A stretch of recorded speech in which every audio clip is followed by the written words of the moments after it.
Programme అంటే తల్లి ఒడి నుంచి వచ్చినటువంటి విద్యార్థి మొట్టమొదటిసారిగా ఈ అంగన్వాడీ సెంటర్కు రావడం అనేది జరుగుతుంది. అంటే అతనిలో మనము విద్యా జ్ఞాన జ్యోతిని మనము వెలిగిస్తాం కాబట్టి ఆ కార్యక్రమంలో భాగంగా అతన్ని మనము ముందుగా ఈ అంగన్వాడీ సెంటర్కు ఆహ్వానిస్తూ మనము విద్యా జ్ఞాన జ్యోతిని వెలిగించి అతనికి ఉత్సాహపరుస్తూ అంగన్వాడీ సెంటర్కు ఆకర్షించాలనే ఉద్దేశంతో జ్ఞానజ్యోతి విద్యార్థిని వెల్కమ్ చెప్పేటువంటి ప్రోగ్రామ్ అనేది ఒకటి కండక్ట్ చేశాము. కండక్ట్ చేసిన తర్వాత ప్రతి ఒక్క స్టాలు ప్రతి ఒక్క గ్రూప్ వాళ్ళు ప్రత్యేకమైనటువంటి కార్యక్రమాలు యాక్టివిటీస్ విద్యార్థికి చేయడము ఉత్సాహపరచడము అతన్ని సెంటర్ను అట్రాక్ట్ చేసి విద్యను ఆడుకుంటూ పాడుకుంటూ అతను విద్యను అభ్యసించాలి అనే ఉద్దేశంతో ఏ డెవలప్మెంట్స్ అనేటివి ఈ సెంటర్లో జరుగుతాయి, తల్లి ఒడి నుంచి వచ్చినటువంటి బిడ్డకు ఏ విధంగా అభివృద్ధిలో భాగంగా ఒక్కొక్క డొమైన్ తీసుకోవడం జరుగుతూ శారీరక అభివృద్ధి అనేది రెండు భాగాలు ఉంటాయి. అందులో ఇంత మునిపే వివరించడం జరిగింది. స్థూల కండరాలు సూక్ష్మ కండరాలు. బాబు నడవడము పరిగెత్తడము ఎగరడము దూకడము ఇట్లా స్టెప్స్ వేసి పైకి ఎక్కడము దిగడము లాంటి కార్యక్రమాలు చేయడం ద్వారా స్థూల కండరాలు అభివృద్ధి చెందుతాయి. పూసలు గుచ్చడము చిన్న చిన్న యాక్టివిటీస్ డ్రాయింగ్ వేయడము అతనికి నచ్చినటువంటి బొమ్మలు గీయడము ఇలాంటి కార్యక్రమం చేయడం ద్వారా సూక్ష్మ కండరాలు అనేటివి అభివృద్ధి చెందడం అనేది జరుగుతుంది.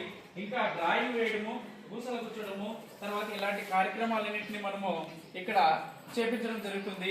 ఇక్కడ వ్యాయామం కూడా ఇక్కడ చేపిస్తాము.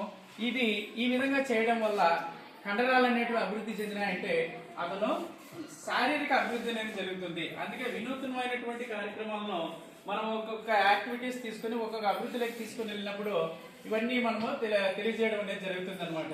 ఇక్కడ మేధాభివృద్ధి అంటే కాగ్నిటివ్ డెవలప్మెంట్ అంటే అతను ఏం చేస్తాడు, పెద్దదేది చిన్నదేది పెద్దదేది తర్వాత అతని యొక్క భావాలను వ్యక్తపరచడము, నవ్వడము ఏడవడము తర్వాత ఆలోచించడము ఇలాంటి కొన్ని భావోద్వేగాలకు లోను కావడం అనేది జరుగుతుంది. కాబట్టి భావోద్వేగ అభివృద్ధి అనేది కూడా పిల్లవాళ్ళ అభివృద్ధి చెందుతుంది. ఇందులో నమస్తే పెట్టడము షేక్ హ్యాండ్ తీసుకోవడము తర్వాత బిగ్ స్మైల్ హలో అని తర్వాత ఇలాంటి కొన్ని యాక్టివిటీస్ చేయించడం ద్వారా అతనిలో కొన్ని భావాలు అనేవి ఉత్పత్తి అవుతాయి. స్మైల్ అంట వీపింగ్ అంట క్రయింగ్ అంట ఇలాంటి సిచ్యువేషన్స్ అన్ని మనం అక్కడ క్రియేట్ చేపించి ఆ విద్యార్థికి చిన్న చిన్న రైమ్స్ అనేవి కూడా చెప్పించడం అనేది జరుగుతుంది.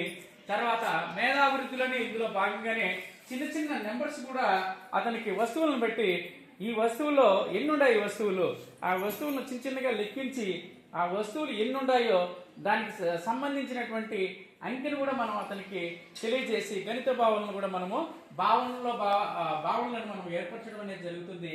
అదేవిధంగా మన శరీరంలో ఉండేటువంటి భాగాలు వాటి యొక్క పనితీరు అన్ని ప్రతి ఒక్క భాగాన్ని అంటే జ్ఞానేంద్రియాల ద్వారా మనం ఏవే కార్యక్రమాలు అనేటివి చేస్తాము అనే దాని గురించి జ్ఞానాన్ని తెలియజేసుకుంటాం కదా. ఆ జ్ఞానము ముక్కు ద్వారా ఏం చేస్తాం, వాసన చూస్తాం, తర్వాత నాలుగు ద్వారా రుచి చూస్తాం, తర్వాత చెవి ద్వారా వింటాం, చర్మం ద్వారా మనకు స్పర్శ జ్ఞానం అనేది తెలియజేస్తాము, కన్ను ద్వారా చూస్తామని చెప్పినది ఈ పంచేంద్రియాల ద్వారా జ్ఞానేంద్రియాల ద్వారా విషయాన్ని అతను గ్రహించి తెలుసుకుంటాడు. తెలుసుకున్న తర్వాత భాష ఈ విషయాలన్నింటినీ అతను ఏం చేస్తాడంటే భాష రూపంలో అన్నీ వ్యక్తపరుస్తాడు. ఏ విధంగా వ్యక్తపరుస్తాడు అంటే చుట్టూ ఉన్నటువంటి పరిసరాలను గమనించి చుట్టూ ఉండే పరిసరాల్లో ఉన్నటువంటి మొక్కలు కావచ్చు తర్వాత జంతువులు కావచ్చు తర్వాత మనకు ఉపయోగపడే జంతువులు ఉపయోగపడేటువంటి మొక్కలు ఏమున్నాయి ఆ మొక్కల్లో కూడా ఏ మొక్కలు ఉంటాయి అంటే పండ్ల మొక్కలు ఉంటాయి, తర్వాత కూరగాయల మొక్కలు ఉంటాయి, ఔషధ మొక్కలు ఉంటాయి, తర్వాత అలంకరణ మొక్కలు ఉంటాయి. ఈ విధంగా డిఫరెన్షియేట్ చేస్తూ భాష ద్వారా తన భాష ద్వారా వ్యక్తపరుస్తాడు. కాబట్టి అందులో భాషాభివృద్ధి అనేది కూడా డెవలప్ కావడం అనేది జరుగుతుంది. అందులో భాగంగానే రకరకాల పక్షులను కూడా మనము పరిచయం చేస్తూ పక్షుల గురించి చెప్తాము. మరి జంతువుల గురించి మనం అనుకున్నాం కదా, జంతువులు కూడా ఏవి డొమెస్టిక్ అనిమల్స్ అనేటివి ఏవి, తర్వాత వైల్డ్ అనిమల్స్ అనేటివి ఏవి, తర్వాత పక్షులు వాటి యొక్క క్రై పక్షులు అనేటివి ఏ విధంగా అరుస్తాయి, తర్వాత జంతువులు అనేటివి ఏ విధంగా అరుస్తాయి అనేది ఆ భాషను కూడా వాళ్ళు వ్యక్తపరచడం అనేది జరుగుతుంది. అతని యొక్క హావభావాలను తెలియపరచడం అనేది జరుగుతుంది. అతని ఏ జంతువు ఏ విధంగా అరుస్తుందో దాన్ని ఇమిటేట్ చేయడం ద్వారా, అభినయించడం ద్వారా అతనికి ఈ భాష మీద కూడా కొన్ని విషయాలు అనేవి తెలుస్తాయి. తర్వాత రకరకాల పండ్ల గురించి, రకరకాల కూరగాయల గురించి, వాటి గురించి చెప్పడం అనేది జరుగుతుంది. ఏ పండు ఏ రుచిని కలిగి ఉంటుంది, ఒగరుగా ఉంటుందా, తీయగా ఉంటుందా, చేదుగా ఉంటుందా, అతను చెప్పగలుగుతాడు. కాబట్టి తినగలిగినటువంటి పండ్లు ఏవి అనే విషయాన్ని కూడా తెలియజేస్తారు. తర్వాత కూరగాయల గురించి, కూరగాయల చెట్ల గురించి, పండ్ల చెట్ల గురించి ఇక్కడ అన్ని విషయాలను నేర్చుకోవడం అనేది జరిగి, తర్వాత ఆ అబ్బాయి అంగన్వాడీ సెంటర్ నుంచి గ్రాడ్యుయేషన్ సర్టిఫికెట్ తీసుకున్న తర్వాత పై తరగతులకు అంటే ఎలిమెంటరీ స్కూల్ స్థాయికి పంపించడానికి గ్రాడ్యుయేషన్ సర్టిఫికెట్ అనేది కూడా పొందడం జరుగుతుంది. అంటే ఇక్కడ చేసే ఈసీఈ డే కావచ్చు, డైలీ యాక్టివిటీస్ కావచ్చు, వీక్ యాక్టివిటీస్ కావచ్చు, మంత్లీ యాక్టివిటీస్ కావచ్చు, ఇయర్లీ యాక్టివిటీస్ కావచ్చు, వీటన్నింటినీ కూడా మనం విద్యార్థికి తెలియపరిచి చివరగా మన అంతిమ లక్ష్యము విద్యార్థి యొక్క అభివృద్ధి, విద్యార్థి యొక్క సర్వతోముఖ అభివృద్ధి, ఆల్రౌండ్ డెవలప్మెంట్ అనేది మనకి ఎంతో అవసరం ఉంది. కాబట్టి ఇక్కడ మనకి లోగన్ కూడా వేయడం జరిగింది. మన ICDS కి సంబంధించినటువంటి తల్లితో కూడినటువంటి తల్లి ఒడి నుంచి వస్తాడు కాబట్టి అలాంటి చిత్రాన్ని చూపించడం జరిగింది. ఈ సంవత్సరానికి సంబంధించి 2024-25 సంవత్సరంలో మనకి ఈ ప్రోగ్రామ్ అనేది 6 రోజులు జరుగుతుంది.